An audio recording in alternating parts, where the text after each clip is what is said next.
waxaan codsi gaar ah u jeedinaynaa hay-adaha internationalka ama caafimaadka uu khuseeyo sida UNICEF iyo WHO iyo kuwa kaloo la midka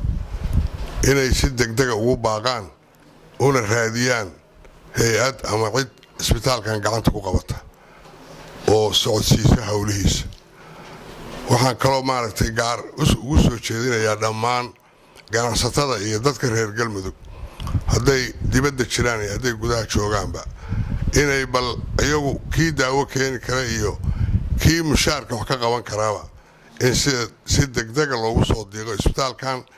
adin kale gudoomiyaha agaasimaha maaliyad maxaan ku yiraahdaa caafimaadka iyo gudoomiyaha isbitaalka labadaba waxaan ka codsanayaa inaad xisaabo furtaan xisaabaha soo sheegtaan telefishinka gelisaan media gelisaan cid allaaliyo ciddii isbitaalka wax ugu soo diiqaysa gaar ahaan mushaarooyinka ayaa ugu daran iyo dawooyinka ciddii heli kartaba inay maaragtay sida ugu dhaqsaha badan ugu soo diiqaan isbitaalkan